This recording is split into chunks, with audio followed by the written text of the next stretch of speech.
இலங்கையின் கடல் எல்லைக்கு அருகில் நங்கூரமிடப்பட்டுள்ள ஐரிஸ் புசேகரின் என்ற ஈரானிய கப்பலில் பயணித்தவர்களில் 204 பேர் கொழும்பு துறைமுகத்துக்கு அழைத்து வரப்பட்டுள்ளனர். உரிய நடைமுறைகளை பின்பற்றி ஏனையவர்களும் துறைமுகத்துக்கு அழைத்து வரப்படுவதாக கடற்படை ஊடக பேச்சாளர் கொமாண்டர் புத்திக சம்பத் தெரிவித்துள்ளார். துறைமுகத்துக்கு அழைத்து வரப்பட்டுள்ள ஈரானியர்களை வெளிசேர கடற்படை தளத்திற்கு அழைத்து செல்ல நடவடிக்கை எடுக்கப்பட்டுள்ளதாகவும் அவர் கூறியுள்ளார். அங்கு அவர்களுக்கான மருத்துவ பரிசோதனைகள் முன்னெடுக்கப்படும் எனவும் கடற்படை ஊடக பேச்சாளர் குறிப்பிட்டுள்ளார். இந்த நிலையில் ஈரானின் இரண்டாவது குறித்த கப்பலை திருவண்ணாமலை துறைமுகத்துக்கு பாதுகாப்பாக கொண்டு செல்ல தீர்மானிக்கப்பட்டுள்ளதாக ஜனாதிபதி அனுரகுமார திசாநாயக்க தெரிவித்துள்ளார். குறித்த ஈரானிய கப்பலில் 208 பேர் பயணித்ததாகவும் குறிப்பிடப்பட்டுள்ளது. கொழும்பு துறைமுகத்தில் அழைத்து வரப்படுவோரில் 53 அதிகாரிகளும் 84 கெடட் அதிகாரிகளும் 48 சிரேஷ்ட மாலுமிகளும் 23 மாலுமிகளும் உள்ளனர்.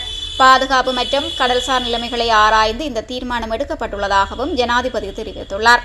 இதேவேளை இந்திய பெருங்கடலில் அமெரிக்க நீர்மூழ்கி கப்பலால் தாக்கி மூழ்கடிக்கப்பட்ட ஈரானிய போர்க்கப்பல் தொடர்பான தேடுதல் நடவடிக்கையில் இந்தியாவும் இணைந்துள்ளது.